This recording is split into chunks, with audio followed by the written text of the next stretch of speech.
Salut à tous, j'espère que vous allez bien et bienvenue pour un nouveau débriefing du 15 de France face à l'Afrique du Sud. N'oublie pas de t'abonner à ma chaîne YouTube, lâcher un gros pouce bleu, de me suivre sur ma page Facebook, Instagram et TikTok qui sont dans la description et ainsi qu'active la petite cloche pour être au courant de mes prochaines vidéos. Sur ce les amis, on y va.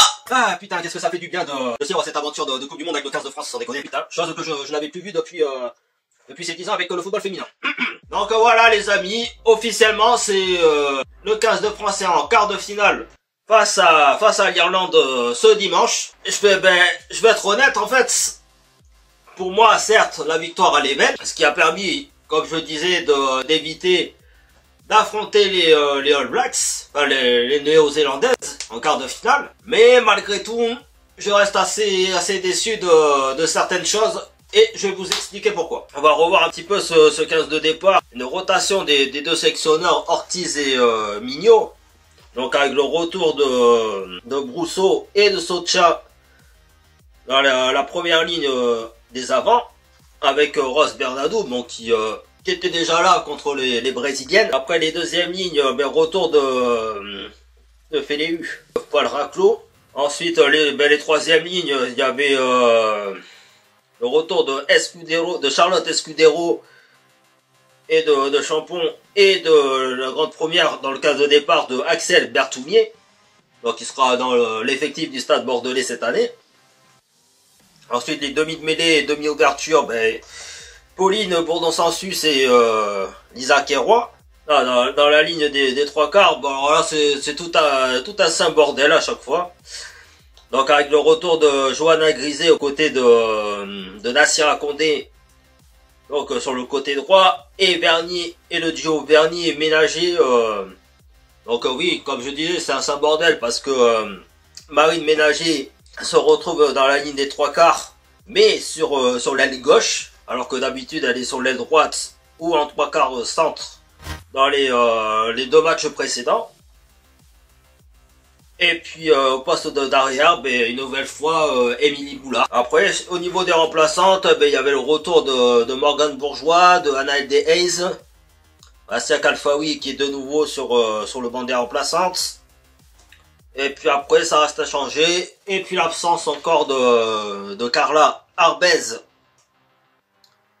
et de la sœur jumelle de Félix. De Félix parce qu'elle est encore blessée. Et puis voilà, déjà ce premier axe, ça a été très rapide, hein, donc avec l'essai de Émilie Boulard, qui franchement depuis le début de la compétition, j'avoue, hein, ne cesse de m'impressionner. Comme on dit, qui rentre dans la cour des grandes, hein, faut dire les choses. Là où par contre je suis un petit peu dubitatif sur le choix des buteuses, donc avec Mademoiselle Queiroy, donc qui a été remplacé par Morgane Bourgeois en deuxième période. C'est niveau des transformations, hein, des transformations d'essai ou transformations de pénalité. Bon, là il n'y a pas eu de pénalité pour les Françaises. Donc oui, justement après le premier essai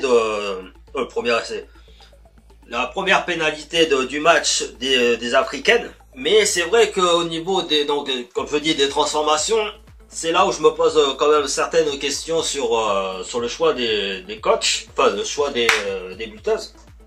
Donc entre Lina Queiroy et Morgane Bourgeois. Alors attention, comme je dis, voilà, je peux pas me permettre de juger. Après, je sais pas encore quel genre d'entraînement elles font pour se perfectionner dans ce registre-là.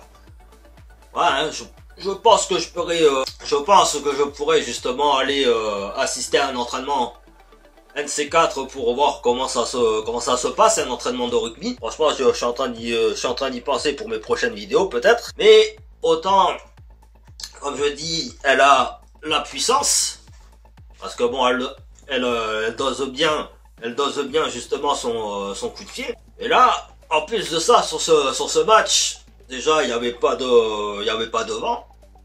Il y avait très peu de vent, mais c'était pas comme contre le Brésil. Là, le problème, c'est la précision.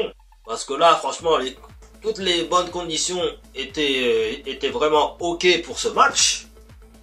Et pourtant, elle en a raté, sur la première période, elle en a raté 2, quoi. Donc un 2 sur 3, en quelque sorte, en termes de transformation. Elle se précipite trop.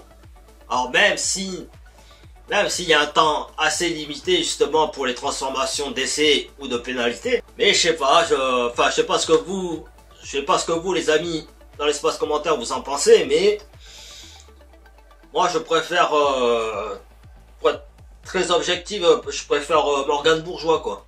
Alors non pas parce que c'est une joueuse du Stade Bordelais, mais objectivement, je préfère Morgane Bourgeois. Je la trouve plus sereine, quoi. Et puis après, il a fallu attendre quasiment 8-9 minutes après le premier essai pour voir le deuxième de Vernier. Donc franchement, très jolies actions au passage. Et là, justement, on arrive à une situation de jeu sur ce choc frontal entre la joueuse sud-africaine et Marine Ménager. J'imagine bien que la sud-africaine fait un choc tête contre tête de manière involontaire, parce que je pense que voilà, c'était pas son intention de faire mal à Marine Ménager. Franchement, moi, en fait, la situation en soi, comme je dis, à vitesse réelle, ça paraît impressionnant. Ça, totalement imprévisible dans le rugby, malheureusement. Les chocs frontales, même les mauvais plaquages et tout, ça arrive. C'est les risques du sport. Mais, comme disaient d'ailleurs les commentateurs de ce match, c'est assez bizarre que justement, on l'ait pas fait sortir du terrain pour faire ce fameux check-up post-commotion cérébrale. Voilà, pour voir si elle arrive encore à avoir une bonne vision autour de soi, même bouger ses articulations et compagnie. Bah voilà, je pense que vous savez tous comment ça se passe, ce genre de check-up. Parce que là, le problème, c'est que si elle aurait pris un autre choc frontal, de la même gravité, ben là, Marine Ménager, elle serait out. Là, ce serait fini pour elle, la Coupe du Monde. Le truc qui m'énerve encore plus, c'est justement ce moment avec la vidéo à l'assistance à l'arbitrage. Parce que comme j'avais dit dans la vidéo précédente, carrément l'écran il est de l'autre côté du stade. Donc l'arbitre elle doit aller à l'autre bout du stade pour aller checker la situation où il y a une interpellation de la VAR. Donc ça a pris à peine peut-être 10 minutes, un quart d'heure, hein, histoire de bien nous casser. Alors qu'il aurait été plus simple de mettre un carton jaune ou un carton rouge direct. Et là aussi, ce genre de système de carton, je n'y comprends que dalle. Alors, mis à part le carton jaune, je sais que c'est 10 minutes, je crois, officiellement, dans les règles du rugby. Là, justement, de prendre un carton jaune temporaire, donc avec une pénalité de 10 minutes, et que un moment ou un autre dans le match, ils reviennent sur la décision pour mettre un carton rouge de 20 minutes, c'est quoi ça? Parce que pour moi, un carton rouge, c'est quoi? C'est voilà, t'as fait une connerie, un geste dangereux ou presque. Tu rentres au vestiaire et tu laisses ton équipe en infériorité numérique. C'est le plus logique. Mais là, attends, d'être exclu pendant 20 minutes, sachant que la joueuse qui a pris le rouge ne rentrera pas du reste du match jusqu'à la 80e minute. Et dès que les 20 minutes sont écoulées, c'est une joueuse, une coéquipière qui peut rentrer à sa place. Pour se retrouver à nouveau à 15 contre 15. C'est quoi ça? C'est une nouvelle règle, je sais pas, je comprends pas moi. Je comprends pas ce que c'est que cette magouille. Et, avant la demi-heure de jeu, c'est à l'essai de Charlotte Escudero. Donc voilà, qui est absente contre le Brésil afin d'être préservée pour le match contre l'Afrique du Sud. Et ensuite, au dernier essai de ce premier acte de Agathe Guérin ou Agathe Socha. On dirait les paroles des Pussycat Dolls, c'était. Pour ceux qui se souviennent de Don't Chart. La la la la la la la la la baby Socha. Pardon, excusez-moi, c'était un peu malaisant. Donc voilà, après, comme je dis, dans ce premier acte, le travail a été fait par les Françaises, malgré une réponse assez fantomatique des Sud-Africains, donc avec un score de 24-3, avec déjà le bonus offensif officiellement validé, le dernier de la phase de groupe, et puis voilà. Donc, dans ce deuxième acte, ben, c'est pareil, on a fait rentrer des remplaçantes. Bon après voilà, j'ai pas tout noté sur la feuille, mais bon, voilà, ils ont fait quand même le job. Donc avec une nouvelle fois 4 minutes après le début du second acte, le doublé de Émile Boulard, donc avec la transformation cette fois-ci de Morgane Bourgeois. Voilà, comme je dis, qui est rentré en deuxième période avec le changement de Marine Ménager, donc après, les coachs ont dû réajuster un petit peu le 15. Après, 6 minutes plus tard, c'est Johanna Grisé, alias Speedy Gonzalez, Jojo de la Gonzalez, voilà, qui double la mise. Qui double la mise en termes d'essai pour vraiment mettre KO les Sud-Africaines, comme je dis, qui ont été totalement fantomatiques dans cette deuxième période. Après, c'est Anaëde Hayes, donc à la 61e, c'était vraiment dans les derniers mètres de l'embut africaine, et qui a fait tout un déblayage pour marquer l'essai. Voilà, à force, on commence à connaître un petit peu mieux Anaëde Hayes pour ce genre de qualité de finisseur. De finisseuse. Après, il y a eu un doublé également de Johanna Grisé à la 75e minute, donc avec l'autre transformation de Morgane. Et donc pour conclure ce beau match contre les Sud-Africaines, ce dernier essai de Chambon, donc à la dernière transformation aussi de Morgane Bourgeois. Et puis là, les amis. Franchement, les Sud-Africaines, elles ont été malheureusement trop fantomatiques à mon goût. Après cette pénalité qui les avait ramenés à 5-3, un score de 5-3 en début de première période, sur l'unique essai des Sud-Africaines. Bon là aussi c'est... ah c'est complètement... mais c'est complètement stupide cette vidéo d'assistance à l'arbitrage. Parce que on est sur une possession sud-africaine et qui ont bien fait les choses. Sauf que, en fait, vraiment au départ de l'action, on voit que justement elle veut passer le dernier rideau, elle veut passer le mur des Françaises. Et que justement il y a sa coéquipière qui la coupe et qui commet un en avant. Bon après ça l'a pas empêché justement de parcourir tout le terrain.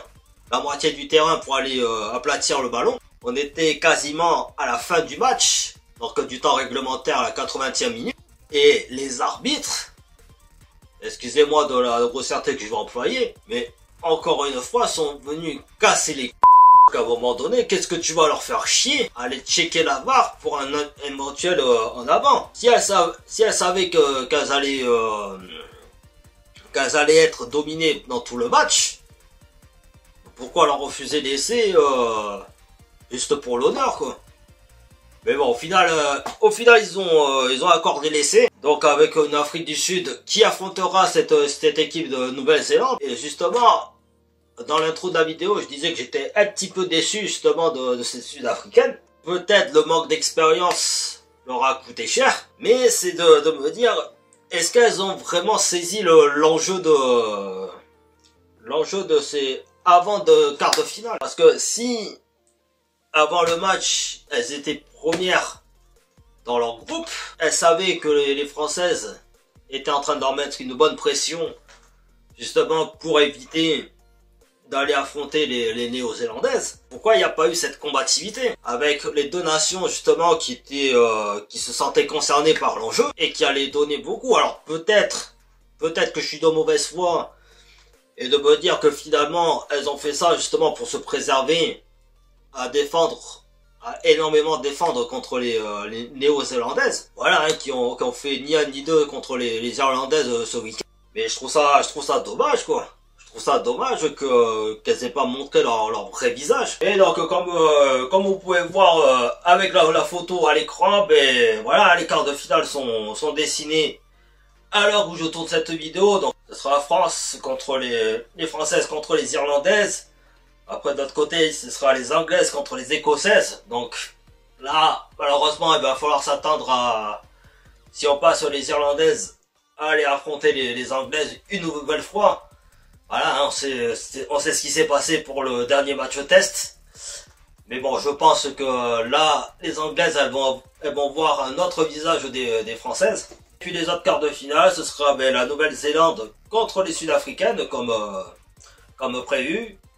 Et aussi la petite surprise qu'on aime beaucoup pour nos compatriotes Justine Pelletier, Fabiola Forteza et Sarah Maud Lachance, qui affronteront les Australiennes, les Wallabies. Donc franchement, ça promet d'être des quarts de finale assez intéressantes à suivre. Donc voilà les amis, j'espère que la vidéo vous aura plu. Si c'est le cas, n'hésitez pas à vous abonner à ma chaîne YouTube, à lâcher un gros pouce bleu, à me suivre sur ma page Facebook, Instagram et TikTok qui sont dans la description, et ainsi qu'activer la petite cloche pour être au courant de mes prochaines vidéos. Donc là, forcément, ce sera les quarts de finale contre les Irlandaises ce dimanche, j'imagine, sur les chaînes de France TV. Sur ce les amis, moi je vais rejoindre Roman Ménager pour faire la cuisine. Allez, salut. Oh je plaisante, c'est du grand n'importe quoi ça aussi. Allez, ciao ciao.